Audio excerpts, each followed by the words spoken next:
Welcome to Cinderella Stories with Ash and Sav. My name is Ashley Docking. Savannah is over in Cortina representing our country with Olympic fever, really doing the Lord's work because I know it's been a very, very challenging yet rewarding time for her. We're going to hear from her a little bit later on in the episode, but today really feels like everything all at once, all the time. So I don't want to waste any, and I want to jump right into it. And I am kind of pissed, to be honest with you, to start things off because I did not think, and I hoped I would not have to talk about the Epstein files on the podcast, but here we are. This guy's toxicity and nastiness is literally infiltrating every aspect of the world, it feels like, and entertainment and sports is obviously no exception. So if you are familiar with the Wasserman group, this is where we're going to start things off. So there's a man named Casey Wasserman, and he started the Wasserman Group is a talent agency. It moved into music in 2021, and they represent some of the biggest names, sports, music, and entertainment. But earlier this month, when 3 million Epstein files were released, the owner, Casey Wasserman, was mentioned and was included in some of the emails. So once that came out, it was the women, of course, obviously, who decided to stand on business when it comes to Wasserman. So let's go back just a little bit. In 2003 is when Casey Wasserman was mentioned, and he was, for lack of a better word, just trying to pick up Ghislaine Maxwell. He was horny for her, basically. In the emails, he's talking about, oh, I can't wait to see you again. What do I have to do to see you in your tight leather outfit? Yuck. And I mean, if you've been living under a rock and you've been able to avoid Jeffrey Epstein, Ghislaine Maxwell, I don't know if that's good for you or open your eyes. Nonetheless, Ghislaine Maxwell is in prison for child human trafficking. She got a 20-year sentence for being a co-conspirator and part of the mastermind behind the Jeffrey Epstein child trafficking ring. Also, yuck. So she's an awful person. And Casey Wasserman was obviously in a circle where he knew her, where he was hoping to spend time with her, where he had previously potentially spent time with her and was looking to do so in a more substantial way. So yeah, like, here's the thing. There is no evidence in the files that were released that Casey Wasserman knew Jeffrey Epstein outside of a Clinton Foundation trip in 2002, where they took the Epstein plane. On that plane was also Chris Tucker, was also Bill Clinton, among others. But you are the company you keep, ultimately. And I really, truly believe that. You are a reflection of the people that you spend the most time around. It's commonly said all the time, and I feel like it rings very true. So whether or not you were involved, there are always whispers. And I always love to use the example of Harvey Weinstein. For decades, people were whispering he's a predator, he's this, he's that, the girls aren't safe with him. Older actors would keep the younger female actors away from him if they could to protect them, but wouldn't say anything. And so just because we are finding out about all the truly satanic, deplorable, predatory, horrific things that have gone on in the Epstein universe, you know, there have to have been, and there was rumblings, murmurings about all the nasty and criminal shit that they were doing. So if you didn't know, you either were purposely ignoring it for your own benefit, because my assumption is that Casey is a smart man. He used all of that knowledge and information and networking and charisma to garner one of the most massively successful businesses when it comes to the agent space. But you're too dumb to realize that you're in the predator of some of the worst people in the history of the world? I don't think so. No. So with that coming to light, as I mentioned, the girls were holding him accountable. Obviously, on the music side, Chappell Roan, she left the agency. She put a note on her Instagram story. As of today, I'm no longer represented by Wasserman, the talent agency led by Casey Wasserman. She went on to say, I hold my teams to the highest standards and have a duty to protect them as well. No artist, agent, or employee should ever be expected to defend or overlook actions that conflict so deeply with their own moral values.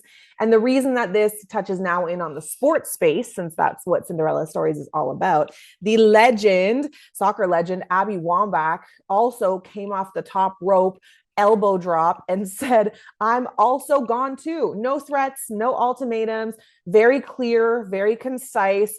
I will not support this man. I won't do any business conducted under him or his business. She's not playing games. And she said, I've seen what I needed to see, and therefore I'm out. Casey had already previously made a statement that his correspondence with Ghislaine Maxwell came far before their criminal conduct came to light. And its entirety of his relationship with Epstein was a humanitarian trip to Africa that I mentioned before. He also really belabored the point that it was 23 years ago. And he said he's heartbroken that that contact has affected his company, his clients, in such a difficult way over the past several weeks and days. So while he formally apologized in that statement and he handed day-to-day operations over to his second in charge, he now is looking to sell his 40% stake in his company, and the agency that owns 60% is looking to change the name fully to keep him away from it, and really part and parcel to appease the clients. And it's further proof that if you really want to get back at some of these high-level individuals, CEOs, Fortune 500 folks, and you want change, it's where the money resides. Chappell Roan, Abby Wambach, those are huge names. And so if those people are affecting your bottom line, it's going to be a waterfall effect. And it's, again, we've seen what we needed to see. If you want to affect change, you have to talk in dollars and cents to these people. It's the only thing they understand. But there's another level to this, because Casey Wasserman is stepping away and selling his agency business. He is still a large part of the LA 28 games, the Olympics. Yeah. Yep. He is chair and president of the LA organizing committee for the 2028 Olympics and Paralympic Games. Brother. So he's stepping away from his agency, but he's fully entrenched still in the sports space. And they're going to let him stay. They're going to let him stay. Well, he thinks he's a distraction from Wasserman Group. He apparently doesn't think he's a distraction from LA 28, because he said during this time, Mike Watts will assume day-to-day control of the business. I will devote my full attention to delivering Los Angeles an Olympic Games in 2028 worthy of this outstanding city. What a hero. What a hero. Anyway, the board conducted an external review and investigation. They said there's nothing to those emails beside what we saw at face value. And so Casey Wasserman will continue LA 28. And we will be watching. But geez. And things did not stop being very, very interesting with that news, because this morning I woke up, opened my eyes, and before I even got a chance to swish around some mouthwash, Breanna Stewart, the woman that you are, my dear, the woman that you are. So the entirety of last week, Unrivaled is teasing some big secret, right? They're sitting there and they're like, shh, we can't tell. They have all of these big name girls in the promo being like, we have a secret coming soon. And so for someone nosy like me, that is literally my worst freaking nightmare. Okay. It literally is something that will drive me crazy. It's like a friend being like, oh my God, I have something to tell you. And then be like, oh wait, I got to go. I'll call you later. Boop. What do you mean, boop? Like, I need the information. Give me. So that reveal ended up being that after the success of the Philadelphia appearance from Unrivaled and the games there at Xfinity, they're now taking their show to Brooklyn. On March 2nd, Breanna Stewart announced, the co-founder of Unrivaled, of course, and she plays for the Liberty, that the girls are going to Brooklyn. And so I think this is something that we're going to see a lot more of. And it's really interesting because earlier on Cinderella Stories, I brought up the point that I feel like Unrivaled is a little bit inaccessible just being in Miami, and it's in its own little bubble. And there's really no way for fans to feel as though they're as integrated as they are in, say, the WNBA or something, or you own something in your city. My hair looks crazy right now. Just girl things. Anyway, there's no way to feel as incorporated as you would if there was like a WNBA team because they're hunched over in their bubble in Miami. But now we've seen Philly, we're going to see Brooklyn in March. And so I think that this is just a sample of bigger things to come. Okay. Oh, maybe it's the plant. The plant is my hair. Okay. Well, we'll just lean. I don't know. It's fine. Bigger fish to fry. So that was the secret that Breanna Stewart and Unrivaled were holding in their back pocket. But now Breanna Stewart is stirring the pot a little bit more, because one thing's for sure, she's going to choose herself the first time, the second time, and every time. And the two-time Euro League champion decided to shake things up this morning. She's announcing she's actually heading back overseas to compete with Fenerbahce, a Turkish team. Aren't you tired? Don't you have enough things going on? Unrivaled, CBA negotiations, and now you're going to the Final Six tournament in Spain to try and win your third Euro? Like, okay. So for those who don't know, this is a powerhouse team in the Turkish top flight. They won their franchise's first title with Stewart in 2023. She also won MVP that year, but she's not new to the EuroLeague. She won with a team called Katernberg in 2021 as well, her first EuroLeague women's title. That team was stacked. Brittany Griner played on that team. Jonquel Jones played on that team. Allie Quigley played on that team. They were good. So she will debut at the Final Six in Spain in April, and she's going to be joining her Liberty teammate Emma Meesamum, Gabby Williams as well, who plays for Seattle. They're all on that team as well. So the timeline, though, is what I want to draw your attention to, because it's very interesting. So everyone knows the CBA negotiations have stalled. Adam Silver at MNBA All-Star said that they're coming down to the 11th hour. Really, there isn't a ton of time to figure things out. But with Breanna Stewart leaving, this tournament is from April 15th to April 19th. So this training camp thing is interesting. So the Final Six is in Spain, April 15th to 19th. WNBA training camps are set to open on April 19th. The math just isn't making sense to me, because as my very close personal friend Stewart Sohi pointed out, this would in fact be a violation of the W's prioritization clause, which essentially was put in place to combat players from going overseas and missing WNBA deadlines, whether it was training camp or the beginning of the season. They said, if you want to play with us, you have to prioritize us.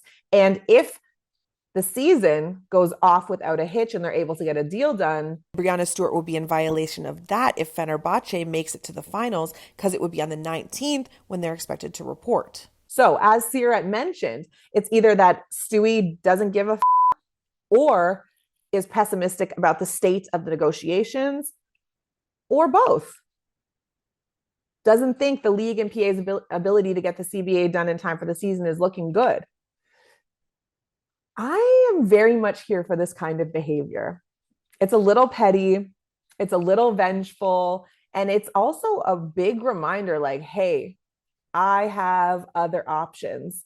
It's a little toxic, but it's very much, ladies, leave your man at home. The club is full of ballers and their pockets full grown, to quote the Destiny's Child. It's very much, I got in a fight with my man. He's pissing me off. So I'm going to call the girls and go to the club. Because if you're not engaged, you're still single. Do you know what I'm saying? Like, I need to remind you that I have other options, because it's not like Stewie needs the money, and I'm not trying to pocket watch. Like, if you want to get paid, I'm sure they sent her a bag, like, go do that then. But it's not like she's desperate for the cash.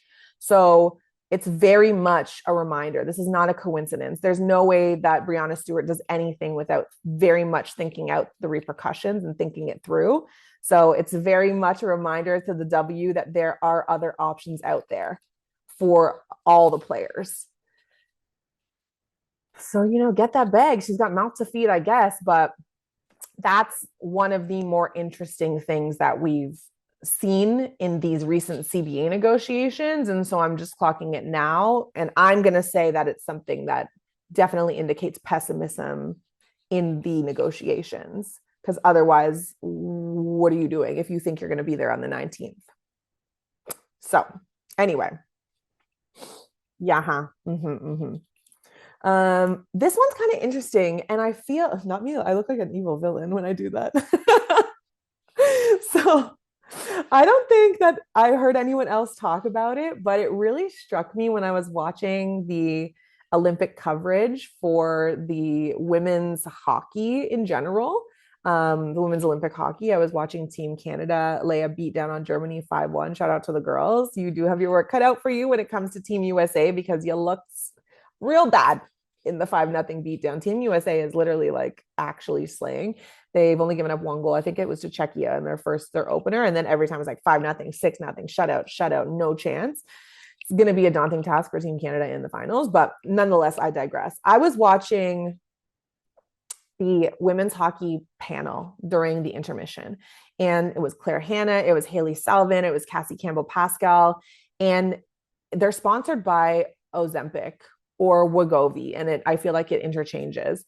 And I'm sitting there and I'm like looking at these women talking about these iconic female athletes, and all around it is just weight loss medication.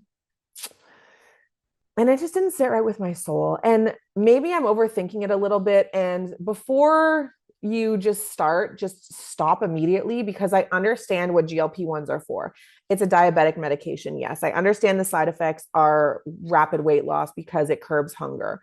Yes, I understand that it's changed lives, that people have taken it and they've never felt better about themselves. And I don't give a shit why you use it, how long you use it for, or what it is that your end goal is. I don't care. I am happy for you. If you like it, I love it. If you like it, I love it. But in the vacuum that is the Olympics, it's just not sitting right with me. I understand these pharmaceutical companies have a ton of money. And of course, from a marketing standpoint, they're going to want to be front and center at the biggest events in the world. They have access to people 24/7. They have access to nearly every demographic under the sun, men, women of all ages, all economic statuses, all demographics. Of course, it's something that you're going to want to be a part of. And the pharmaceutical companies have a lot of money to throw around. So as we can see, it was probably so much money that you couldn't reject it even if you wanted to. But what bothers me about it, particularly when it comes to women, is that we have always been over scrutinized and picked apart and critiqued and judged unfairly in almost every space we enter into. And particularly when it comes to athletics, there is so much, what's it called? What's the word that I'm looking for? There is just so much contradiction in what people expect from women athletes.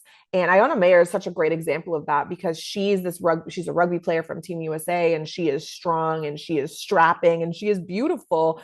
And people call her a man. They say she's on steroids. They say all these derogatory and disparaging, misogynistic things about her, and she's simply existing. So when it comes to athletes, strength is a necessity to be able to do your job and be high performing, but you don't want to be too defined because that's disgusting, because that's masculine, because that's not attractive, even though no one asked if they wanted you to be attracted to them. Also, why does it come down to attractiveness when we're here talking about performance? Men's bodies aren't relegated to that same, you're either this or you're that. They come in all shapes and sizes, and they're actually applauded for it. If there's like a milk bag barging down the hill in the half pipe, it's like, oh wow, look at go, like who would have thought? Women aren't afforded that same luxury, that same opportunity, that same grace, and we see it every day. So again, you have to be excellent, but you have to be beautiful. You have to be powerful, but you have to be graceful. Simply existing as a woman feels like a contradiction at times. And in a moment where we should be celebrating excellence.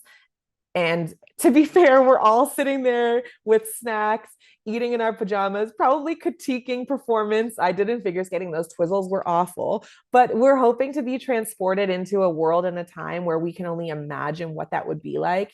And we want to be in awe of these athletes. It's really hard to ignore the Ozempic and Wegovy ads when it's all that you see, whether you're clocking it not or not, it's in your subconscious. And just it's a reminder that really when it comes to female athletes, that all your value is still in your shell and not in your substance.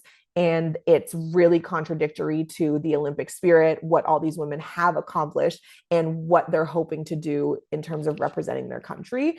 And so it really pissed me off and I couldn't put my finger on it. And then finally I was able to put it into words yesterday. And I knew I had to talk about it on Cinderella Stories, because whether or not I'm being too sensitive or whether or not it's not that deep, it's always that deep when it comes to women in athletics. And don't even get me started on the different standard that non-white athletes are held to as well, particularly when it comes to Black athletes. Those people who are already predisposed to having some kind of racist undertones, add misogyny to that.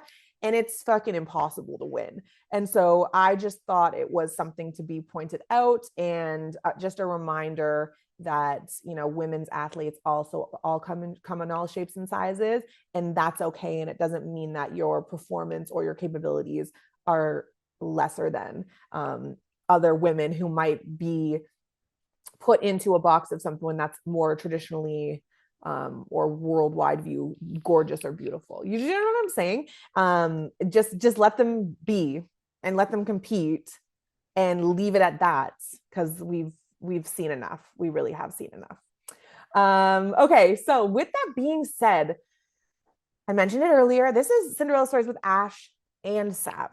And she has had an opportunity to be in and around Cortina, that Olympic village, not Milano, but Cortina, where all the sled sports are. And she's been speaking to the athletes firsthand to find out how much of a struggle it can be for these athletes to make it out there, perform their best, and represent their country. So Savannah has a little bit more on the actual cost of the Olympics. Everybody talks about sport investment and winning medals, but why does winning even matter to a country? Because medals aren't just some literal piece of metal. I believe that at the core, it's messaging and it's branding.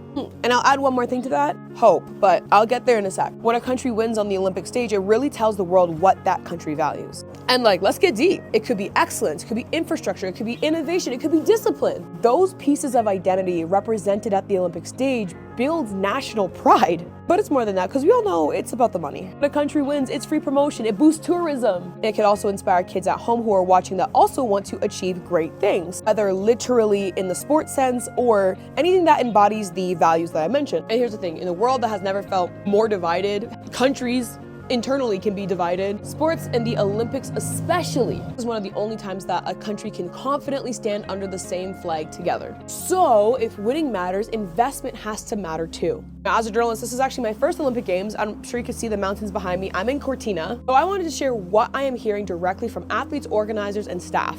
And just for some additional context, we already know that the vast majority of winter sports has a financial barrier. Ice time, snow access, travel to Europe, equipment, technology, sled maintenance. I can go on. You can't pick up biathlon in your local neighborhood. And you definitely can't casually access a bobsleigh track. Now, I don't have the numbers in front of me, and this would have to be verified, but I have been told by multiple people that Canada's biathlon budget is the Norwegian's biathlon team's wax budget alone. Outside of hockey and speed skating and some skiing events, these Olympics, Canada was coming under some heat for not medaling fast enough. If you ask me, it's actually nothing to do with talent. It's the fact that the athletes are punching up. And what exactly do I mean by punching up? Well, let me break it down. I have spoken directly to athletes that have paid over $20,000 out of pocket for one season after nearly a decade of training, and they don't come from these big financial backgrounds. So at what point does the system, aka the lack of funding, just filter out athletes who can't afford one more year of training or getting better and developing. End of the day, Canada specifically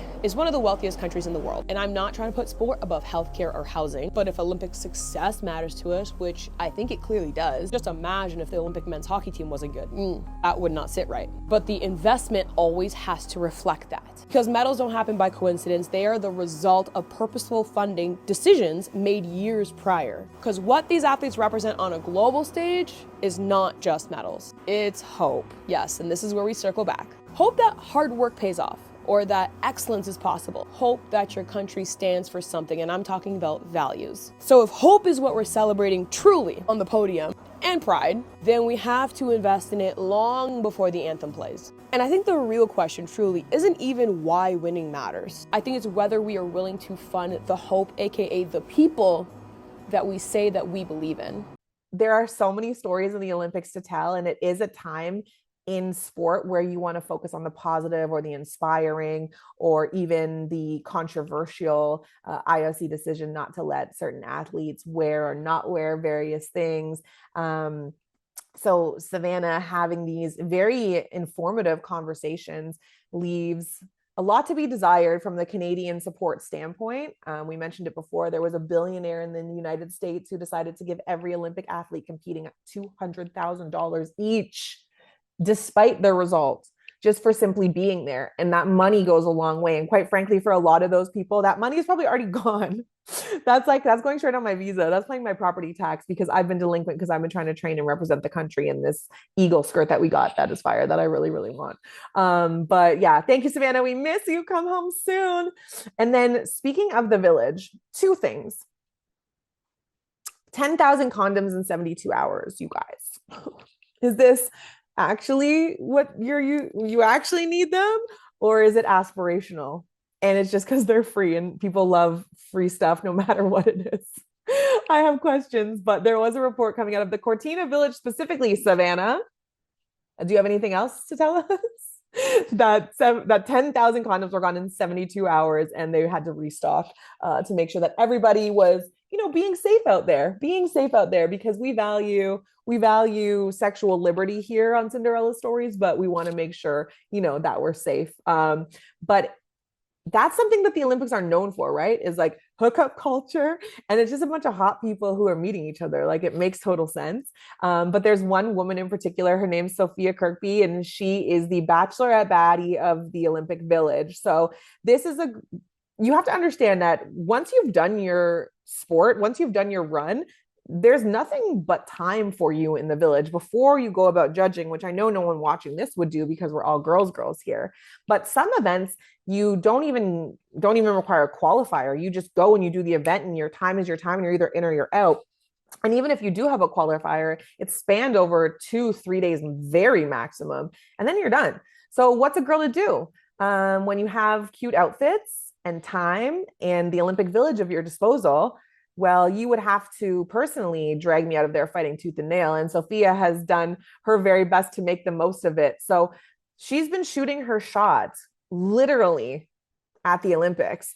And I kind of love it too. So for full circle information, Kirkby is a US luge athlete who's competing in 2026. She had a very viral moving moment where she played a recording of her dad's voice. Actually, he passed away from stage 4 prostate cancer in her pre-Olympic year. And so she had one of the final recordings of him playing in the background. And he was just saying how happy he was for her to be at the Olympics and just see her there and how successful he wanted her to be. And so she wrote one of the quotes that he had on the palm of her glove when she was going on race day. She was in tears while she was writing it. It was a very moving video. I think that we can all realize this level of loss, no matter what your situation in life is. If you have lost your parents, I'm sure you feel it in a very visceral manner. If you are lucky enough to not have lost your parents yet, which is my case, I think that there was still like goosebumps all over my body, making me sick to my stomach, thinking about a moment in time that I would want to share with them and be unable to because they're no longer here. It's just an inevitability in life, no matter how dark or sad that might be. And then, perhaps people who don't have particularly close relationships with their parents, reflecting on what you might have missed out on, or realizing, how special something like that can be. Or also, honestly, if you don't have a relationship with your parents, and you're like, yeah, I don't care, screw them. I'm glad that she has that, but me and my parents, we don't go together like that. Either way, you feel something when you see it. And so she gained a lot of popularity when she put that on her Instagram page. And then since then, she's really taken it over with her matchmaking quest that she's on. This all started because US Olympic snowboarder Jake Pates made a viral video himself. February 14th, he's kind of sitting there. He's like, I got no plans, hand in his pocket. He's been very active on social media. It's been very, very funny. But he's like, I'm single. I am so single, solo dolo, me, myself, and I. And so playing into that, our girl, Sophia, she shot her shot.